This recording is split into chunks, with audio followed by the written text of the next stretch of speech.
The manual hit him square in the chest before it clattered to the hangar floor, its spine cracking against the concrete, pages fanning out like something wounded. Vivian Sterling stood 6 feet away in a charcoal suit that had not seen a wrinkle since 8 that morning, her fingers still extended from the throw, her voice ringing off the steel rafters of Hangar 4 loud enough that 3 technicians on the scaffolding above froze mid-motion. "Read the manual, moron," she said, each word its own small explosion. "Since apparently nobody in this building can tell me why my emergency descent system is throwing a fault code 4 hours before a client delegation lands." 26 people stood in a loose, frightened semicircle around the aircraft, and every one of them was looking at Ethan Calloway, the contractor in the gray coveralls who had been quietly running a diagnostic on the avionics bay, when the CEO of Sterling Aviation had stormed in demanding someone, anyone, explain the unexplainable. Ethan did not flinch. He did not straighten his spine or raise his voice, or do any of the things a smaller man might have done to defend himself.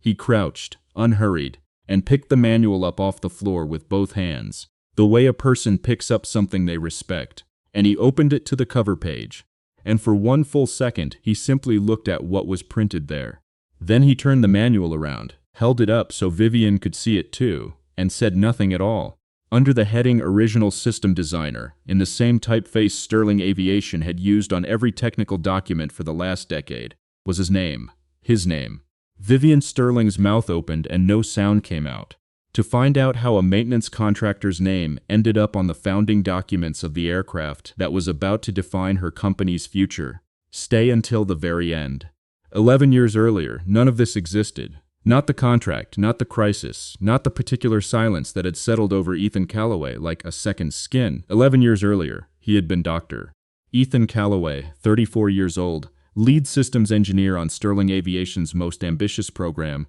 a mid-size regional jet whose emergency descent and pressurization architecture he had designed from a blank sheet of paper, testing failure scenarios late into the night in a lab that smelled of solder and burnt coffee, because he believed, with the quiet stubbornness of a man who has never needed anyone to tell him he's right, that redundancy saved lives. The system he built into that aircraft had 3 independent failsafes where the industry standard called for 2, an addition that had cost Sterling Aviation 4 months and $1.2 million it hadn't budgeted for, a decision Ethan had fought for in a boardroom full of men twice his age, and won on the strength of nothing but math and conviction. His wife, Marissa, used to tease him that he loved that aircraft the way other men loved their cars, and he never denied it, because in a way it was true. The jet was the first thing he'd ever built that he believed would outlive him. Then Marissa got sick. It happened the way these things happen in real life rather than in movies.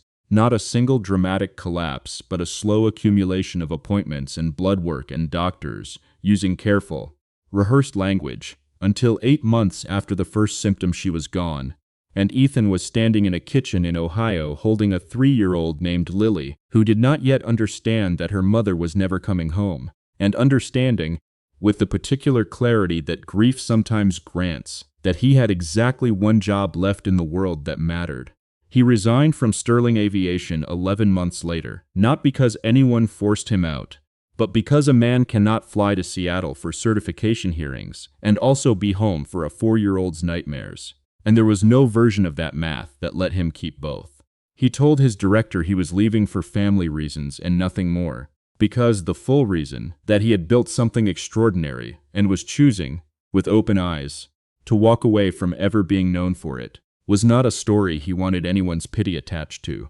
He signed paperwork transferring his patents and design credit into the company's internal engineering archive, standard practice for departing staff, and he did not ask, and nobody offered, to keep his name visible anywhere a future employee or executive might casually stumble across it. He simply disappeared from the record the way water disappears into sand. And he did it on purpose, because visibility had a price, and he had already decided his daughter would never pay it. Sterling Aviation, meanwhile, kept flying. The aircraft Ethan had designed became the company's flagship regional jet, sold to fleets across 2 continents, and the man who took over the systems division after Ethan left, a smooth, ambitious engineer named Reginald Voss, discovered early that there was very little institutional memory left behind to contradict a confident story told well. Voss had been on the original team, junior then, present in enough meetings to know the shape of what Ethan had built, without ever having built it himself, and in the years that followed, in performance reviews and press profiles and one glowing feature in an aerospace trade magazine, Voss allowed a story to calcify around him. Visionary young engineer redesigns Sterling's emergency systems, saves the regional jet program, becomes the youngest VP of engineering in company history. Nobody at Sterling Aviation lied outright. They simply stopped correcting an omission that flattered everyone currently in the room, and the name printed in small type on decade-old design documents sat quietly in an archive nobody had reason to open, while Reginald Voss's name got printed larger and louder everywhere else. Vivian Sterling inherited the company from her father 4 years into this arrangement, and she inherited Voss along with it, a man whose confidence she read, not unreasonably, as competence, because he was never wrong in a room, only ever wrong on paper nobody checked. Under her leadership, Sterling Aviation had grown from a mid-tier regional manufacturer into a company one signature away from a $900 million fleet contract with a Gulf state carrier. A deal that would double the company's size, save 400 manufacturing jobs in a town that had built its identity around the Sterling name, and, not incidentally, silence the board members, who had spent 2 years quietly, wondering whether a 38-year-old woman had any business running the company her father built. Vivian had not slept properly in 6 weeks. She ran the company the way she had learned to survive in it, trusting numbers over people, treating warmth as a liability, keeping a closed door and an open calendar, because every time she had extended trust freely in this industry, it had eventually cost her something she couldn't get back. She did not know Ethan Calloway's name. She had no reason to. He was, as far as her org chart was concerned, one of 40 contractors from Ridgeland Industrial Services doing rotating maintenance work in Hangar 4, a quiet man in coveralls who showed up early, said very little, and picked his daughter up from the elementary school 2 miles away every day at exactly 3:15, a fact Vivian would not have known even if she'd thought to ask, because in 6 weeks of walking past him in that hangar, she never had. The fault code appeared on a Tuesday morning, 4 days before the delegation from the Gulf State carrier was scheduled to arrive for a final walkthrough of the demonstration aircraft, and the moment it flashed on the diagnostic panel, the temperature of Sterling Aviation changed. It was an intermittent fault in the emergency descent module, the kind of anomaly that could be nothing, or could be the reason a regulator grounded the entire fleet. And Reginald Voss, standing in the control room with his tie loosened and his voice pitched for an audience, declared with total confidence that it was a sensor calibration issue. Nothing structural, easily patched before Friday. He was wrong, though nobody in that room yet had the information to know it, and the person who did have that information, who had in fact designed the very fail-safe architecture now throwing the fault, was 40 feet below them on the hangar floor, kneeling beside an access panel with a multimeter in his hand, saying nothing at all, because in 11 years at Sterling Aviation as an anonymous contractor, nobody had ever once asked him what he thought. 3 months would pass before anyone in that building understood how close they'd come to losing everything over a story nobody had bothered to check. But that Tuesday morning, with Vivian Sterling striding into the hangar in heels that echoed off the concrete like gunfire, none of them knew a single word of it yet. The morning of the fault code moved fast and then, all at once, moved catastrophically. Voss's confident diagnosis, a sensor calibration issue, patchable by Friday, turned out to be exactly the kind of wrong that costs a company everything, because by Thursday afternoon, 48 hours before the Gulf State delegation was due to land, the same fault reappeared during a full systems ground test, this time accompanied by a secondary warning in the pressurization relay that no one in the control room had ever seen triggered outside of simulation. The room went quiet in the specific way rooms go quiet when educated people realize they are out of their depth. Voss, to his credit or his cowardice, depending on how you looked at it, did not admit uncertainty. He doubled down, told Vivian it was a wiring harness issue, ordered a replacement part flown in overnight at a cost of $11,000, and stood in front of the assembled engineering staff, promising a clean board by morning. It was not a clean board by morning. It was, if anything, worse, a third fault. This one, the redundancy handoff logic itself, the exact subsystem Ethan had spent 4 extra months and over $1 million building into the original design specifically because he distrusted single points of failure. Vivian Sterling had not built Sterling Aviation's engineering department, and she did not pretend to understand pressurization relay architecture at the level her staff did. But she understood pressure and cost and the particular arithmetic of a $900 million contract evaporating over a problem nobody could name, and by Friday morning, with the delegation's plane already in the air, she was not a careful executive anymore. She was a woman watching 400 jobs and her father's company, and, though she would not have admitted this to a single person alive, her own fragile claim to the boardroom, all balanced on a fault code nobody could explain. That was the state she was in when she walked into Hangar 4 and found Ethan Calloway crouched at the access panel, with a laptop connected to the diagnostic bus, quietly running a trace on the redundancy handoff sequence that none of her actual engineers had thought to run,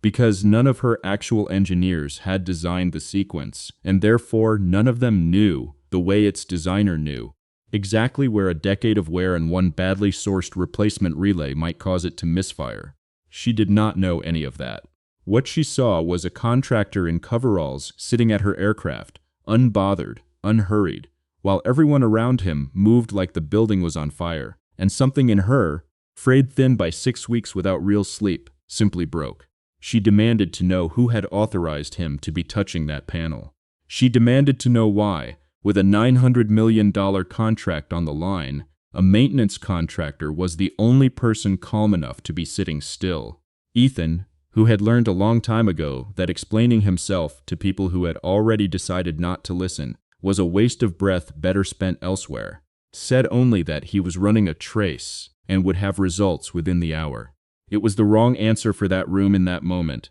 not because it was incorrect, but because it was quiet. And Vivian Sterling, watching her company's future balance on a coin flip, did not want quiet. She wanted someone to be afraid the way she was afraid. That was when she picked up the manual off the workbench and threw it, and told him, in front of 26 witnesses, to read it, since apparently competence was in short supply in her own hangar. What happened after Ethan opened that manual and turned it toward her would become, in the retelling over the following months, the single most repeated story inside Sterling Aviation. But in the immediate aftermath, before anyone fully processed what they'd seen, the practical crisis still existed, and it was Vivian, not Ethan, who moved first, ordering the hangar cleared of everyone except essential personnel, her voice gone strange and quiet in a way none of the technicians had heard from her before. She did not apologize. She would tell herself later that there hadn't been time, that a company doesn't grind to a halt to process an executive's mistake in the middle of a live crisis.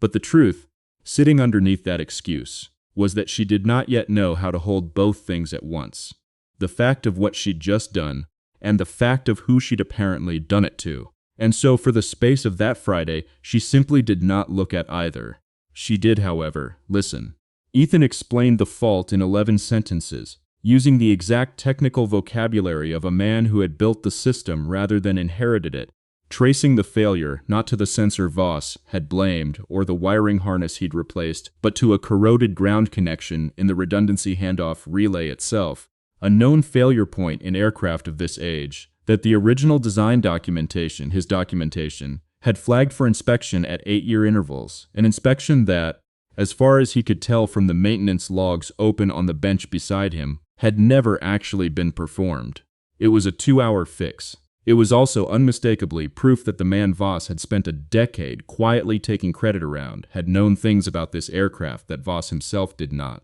Reginald Voss arrived in the hangar 40 minutes later, having been summoned by a junior engineer too rattled to filter what he'd seen, and the look that crossed his face when he saw Ethan Calloway standing at the workbench with the original design manual open in front of him was not confusion. It was recognition, and beneath the recognition, something closer to dread. Because Voss had spent 11 years building a career on the assumption that the man whose work he'd absorbed was gone for good, unlikely to resurface, Unlikely to speak even if he did. And here he was, in coveralls, holding proof in his own two hands. Voss recovered fast, the way men like him always do, offering a smooth explanation about contractor overreach and unauthorized system access, suggesting to Vivian, quietly, that perhaps this contractor's sudden appearance of expertise was itself worth investigating rather than trusting. It was a small, ugly sentence, dropped almost casually into a stressful afternoon, and it worked exactly as intended. It planted, in a woman already exhausted and embarrassed and looking for somewhere to put her discomfort, a seed of doubt that was easier to hold than the alternative, which was that she had just publicly humiliated the one person in the building who could actually save her contract. By 6 that evening, with the fault repaired and the delegation's plane 40 minutes from landing, Vivian Sterling made a decision she would spend the next several months regretting. She thanked Ethan for his help in front of no one, quietly, in a hallway rather than the hangar, in a tone that was more relief than gratitude. And then she authorized Ridgeline Industrial Services to close out his contract early, effective immediately, citing reduced maintenance scope following systems resolution, a bloodless piece of corporate language that meant, in practice, that the man who had just saved her company's most important contract would not be in the building when the delegation arrived to celebrate its success. Ethan received the call from his contracting supervisor that same night, standing in his kitchen while Lily did her spelling homework at the table behind him.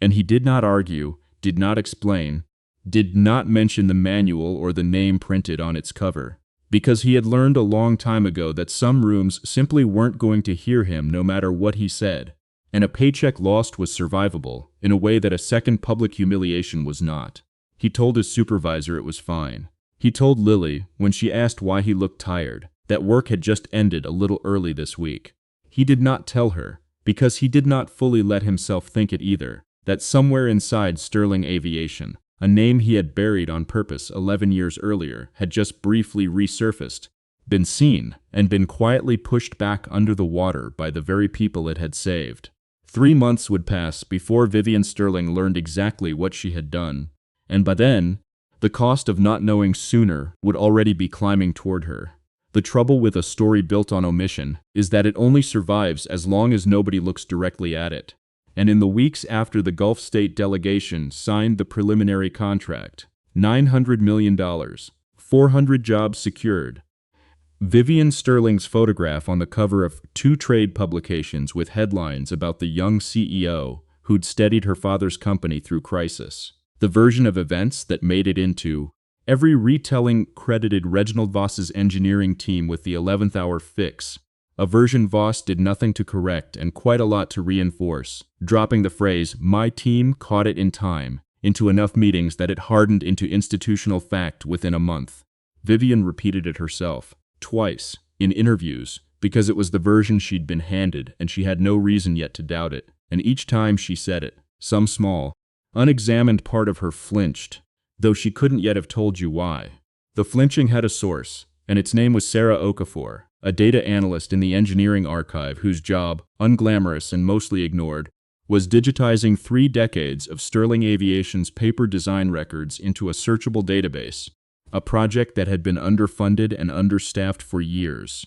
precisely because nobody with power at the company had any incentive to look too closely at what the old records actually said. Sarah had scanned the original systems design manual for the regional jet program 8 weeks before the fault code crisis, long enough beforehand that she hadn't connected it to the Hangar 4 incident when it happened.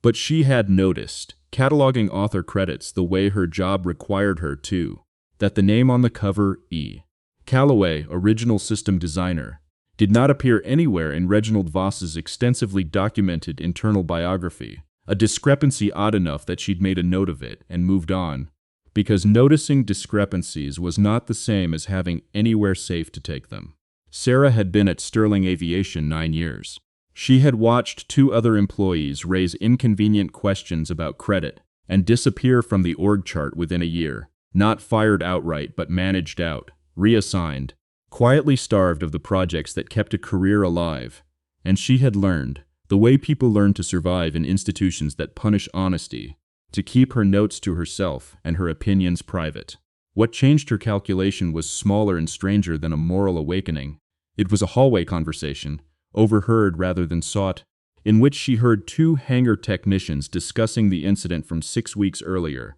the CEO throwing a manual at a contractor, who turned out to have his own name printed on the cover, a story that had clearly traveled through the building's informal channels, even though it had never reached anyone with the authority to act on it. Sarah went back to her digitized files that same afternoon and pulled the manual again, and this time she did not stop at the cover page. She read the acknowledgments, the patent filings, the internal memos archived alongside the technical documents, and by the end of the day she had assembled, without really meaning to, a complete and quietly devastating picture.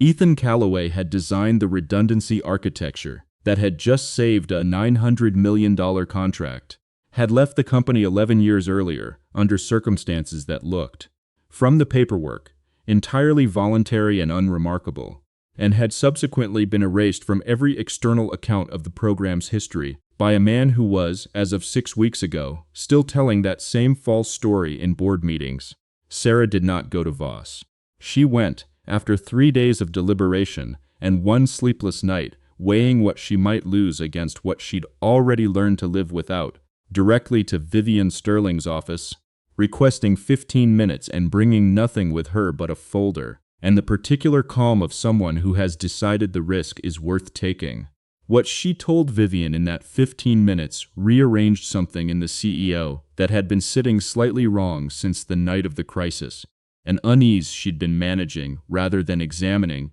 and now had a shape and a name she could no longer avoid. Vivian asked Sarah to leave the folder. She did not sleep that night either, reading design memos from 11 years earlier in the lamplight of her father's old office, recognizing in the margin notes and the stubborn, unglamorous insistence on redundancy the exact temperament of the man she had publicly called a moron in front of 26 employees. She found Ethan 3 weeks later, not easily. Ridgeline had reassigned him to a manufacturing plant 2 counties over, and it took a phone call she made personally, without an assistant, to track down which contractor now had his schedule. And she drove there herself on a Saturday, rather than summoning him to Sterling headquarters. Arriving at a public library where he was helping Lily with a school project, because it was, according to the address Ridgeline had given her, the only common ground she could think to meet him on outside of company property. She approached slowly,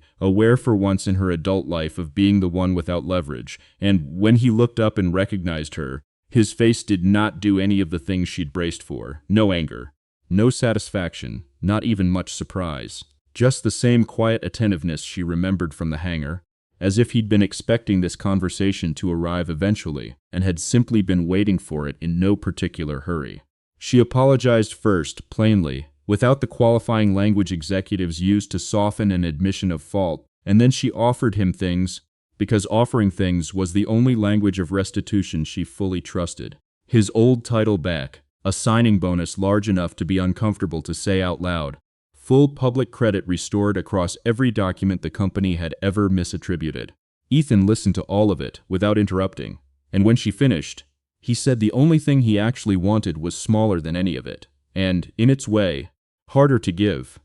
He wanted the maintenance interval he'd flagged 11 years earlier, the 8-year inspection cycle that had been silently skipped and had nearly grounded her fleet, written into permanent company policy, with his name attached to the original design note, not as an honor, but so that the next contractor who noticed something wrong would have documentation to point to, instead of having to hope someone believed him. He wanted, in other words, not glory, but proof that the system itself would remember what individual people were so willing to forget. Vivian left that library parking lot having agreed to something that would cost her more institutional embarrassment than any bonus check, because it meant admitting, in writing, exactly how the failure had happened and exactly whose name had been erased to make room for someone else's story. And she had not yet told him the second piece of what Sarah's research had uncovered, the part that implicated Reginald Voss, not just in quiet omission, but in something closer to active concealment, a discovery that would detonate through the company within the month. 1 month later, an ordinary Thursday afternoon would force into the open everything that had, until then, stayed contained to a folder, a hallway, and a library parking lot. The Thursday in question began with a routine audit and ended with Reginald Voss's career effectively over. Though neither he nor almost anyone else in the building understood that, yet, when the day started. Vivian had quietly commissioned a full review of the regional jet program's design history, ostensibly framed to the board as due diligence ahead of the Gulf State contract's second phase, in reality a mechanism to surface, through official channels rather than a single analyst's private folder, the true chain of authorship behind the emergency systems architecture. She had asked Sarah Okafor to lead it, promoted her out of the archive and into a newly created role with the authority to request any document she needed. And Sarah, methodical and unhurried in a way that made her findings impossible to dismiss as grudge or gossip, produced over 3 weeks a document trail that left no honest room for interpretation. Patent filings with Ethan's name and signature, internal emails from 11 years earlier in which Voss, then Jr., had asked detailed technical questions about redundancy logic he later claimed sole credit for, and, most damning, a set of design revision notes from 6 years back in which Voss had explicitly instructed a subordinate to remove legacy contributor citations from an internal wiki page during a routine documentation cleanup, an instruction that read, in the cold light of an audit, exactly like what it was. Ethan, meanwhile, had quietly returned to Sterling Aviation the week after the library conversation, not as a headline hire trumpeted across the company newsletter, but the way Vivian had actually offered it to him and the way he'd actually wanted it.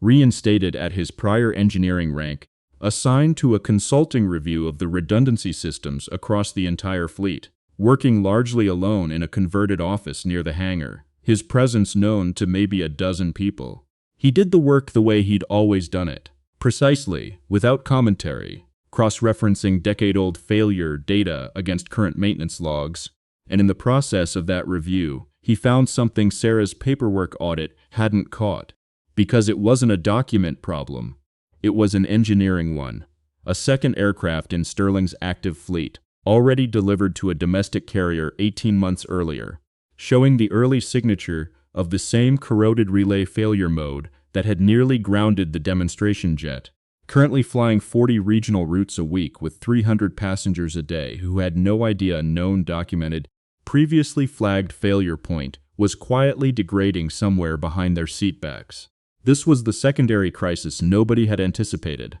arriving not as drama but as a spreadsheet, a pattern in the data that only someone who understood the original design intent could have recognized as significant rather than noise. And Ethan brought it to Vivian directly, calmly, the same way he brought her everything, laying out exactly what needed to happen. An immediate inspection order, a voluntary disclosure to the FAA before anyone else found it first, and a public admission that the failure mode had been known and documented over a decade earlier. It would have been easy, at that moment, for Vivian Sterling to bury it. The company was still riding the momentum of the Gulf states signing a voluntary disclosure of a previously undocumented, or rather, previously suppressed, failure mode threatened to unravel both the contract's optics and her own carefully rebuilt credibility with the board. And for one long night in her office, staring at Ethan's report, she genuinely weighed the version of events where this stayed quiet,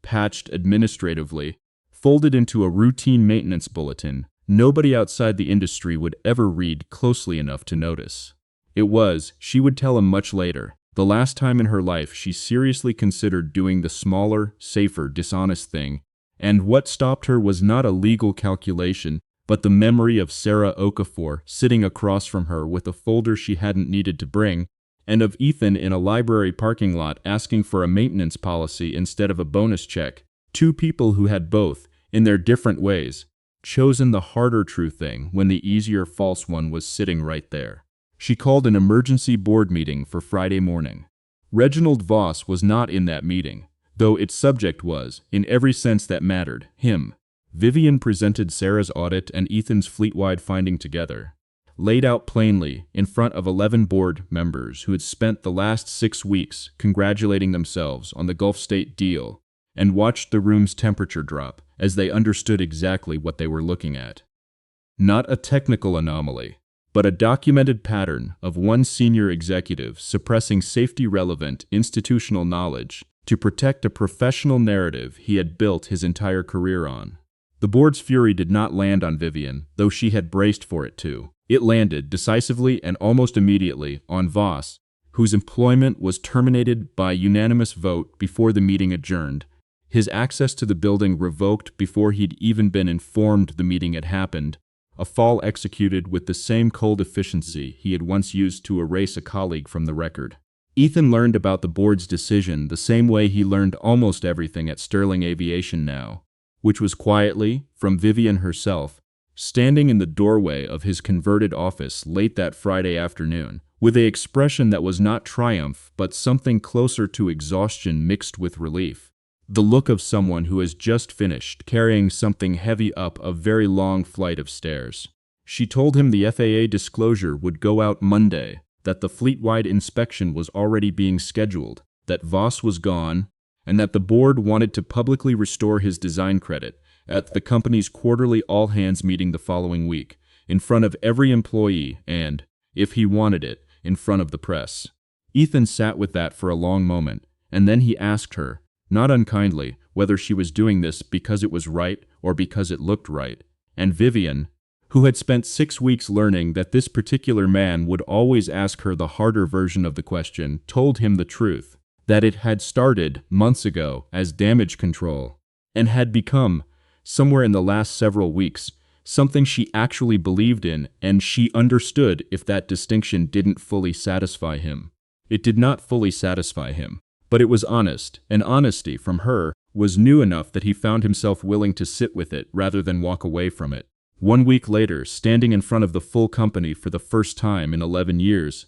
Ethan Calloway would have to decide, in real time in front of everyone, exactly how much of his own story he was willing to let them see. The all-hands meeting took place in the same hangar where the manual had been thrown 11 weeks earlier. The space cleared of aircraft and filled instead with folding chairs and nearly 600 Sterling Aviation employees, a deliberate choice on Vivian's part, because she had decided, after everything, that the corrections needed to happen in the exact place the harm had, in front of as many of the same witnesses as she could gather. She stood at a podium that had been set up beneath the scaffolding, and she did not soften the story for the room's comfort or her own. She told them about the fault code and the manual she had thrown, and the name printed on its cover that she had failed, in the moment, to properly see, and she told them about Reginald Voss and the 11 years of quiet erasure that had made that failure possible, laying it out with a specificity that left no space for the company gossip mill to soften it into something kinder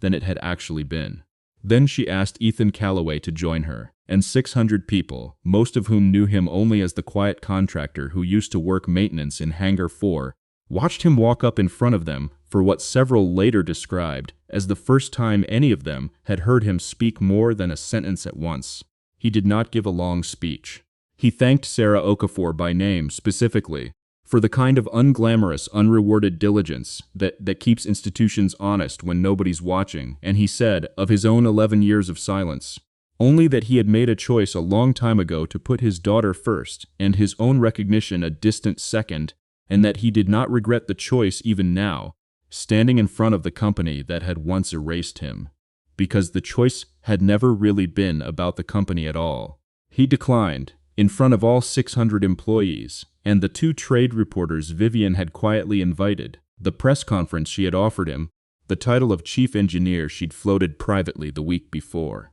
and the 6-figure bonus that had been sitting, unclaimed, on a term sheet in her desk drawer since their library parking lot conversation. What he asked for instead, standing at that podium, was smaller and stranger to the room than any of it, that Sterling Aviation establish a permanent, protected internal channel, not a suggestion box, not an anonymous hotline nobody trusted, but a formal engineering review board with real authority, through which any employee, contractor or otherwise, could flag a safety concern without it, depending on whether the loudest person in the room happened to believe them. He wanted the 8-year maintenance interval, the one that had been quietly skipped for over a decade, written permanently into fleet policy, under his original design note. He wanted, in short, not his name in lights, but a structure that would catch the next quiet person nobody was inclined to listen to, before that silence cost something nobody could fix. Vivian agreed to all of it on the spot, in front of everyone, a commitment now impossible to quietly walk back later. Which had been, everyone in that hangar slowly realized, exactly the point. The following months brought the kind of change that rarely makes it into a company's official narrative, because it is unglamorous by design. An engineering review board with real teeth, a maintenance audit across the entire fleet that surfaced 2 more overdue inspections before they became emergencies. A fleet-wide safety bulletin that Ethan co-authored under his own name for the first time in 11 years. Vivian Sterling's board, initially braced for the Gulf State carrier to walk away over the disclosure, watched instead as the carrier's own safety office cited Sterling's voluntary transparency as a reason for renewed confidence, and the $900 million contract not only held, but expanded into a second phase. None of that, though, was the part Vivian found herself thinking about on the ordinary Tuesday evening, 4 months later, when she drove, again without an assistant, again on her own initiative, to a small house on the edge of town where Ethan Calloway now worked full days at Sterling Aviation and came home every evening by 5:30 without fail, because that part of his life had never once been up for negotiation and never would be. Lily answered the door first, 8 years old and entirely unimpressed by the fact that a company CEO was standing on her porch, more interested in showing Vivian the diorama she'd built for a school project about aircraft. A shoebox with construction paper wings and, glued carefully to the fuselage, a small paper name tag that read, in handwriting still working out its letters, "Designed by my dad." Vivian crouched to look at it properly, and something in her chest, worn thin and guarded for longer than she could easily account for, simply gave way, quietly, the way ice gives way in early spring, without ceremony. Ethan stood in the doorway watching this, a man who had spent 11 years protecting a very small, specific world from the costs of a very large, indifferent one, and for the first time since the manual had hit the hangar floor, he let himself consider that perhaps those 2 worlds did not have to remain permanently separate, after all. They did not marry that year, or even announce anything so formal as a relationship. In the retelling that later circulated quietly through Sterling Aviation's hallways, what people noticed instead, slowly over the following seasons, was smaller and steadier than a headline. Vivian Sterling learning to sit in a maintenance bay without an entourage, asking questions instead of issuing directives, and Ethan Calloway, 3 years later, standing beside her at another all-hands meeting, this one called for a happier reason, holding Lily's hand while the company unveiled a small permanent plaque near the entrance to Hangar 4, engraved with the names of every engineer whose contributions had once gone uncredited, his own listed first, not because it was the most important, but because it was the one that had finally taught the company to look. If there is a name at your own company that nobody says out loud anymore, a person whose work got quietly folded into someone else's story because speaking up seemed costlier than staying silent, let this be the reminder that the truth does not expire just because it waited. It sits in the archive. It sits under the cover page. It waits for someone patient enough, or brave enough, or simply decent enough, to finally open the manual and read what was there all along. Stay close, because sometimes the person everyone overlooks is the one holding the whole thing together. And if that sounds like someone you know or someone you've been, the final truth of this story is still waiting for you at the very end.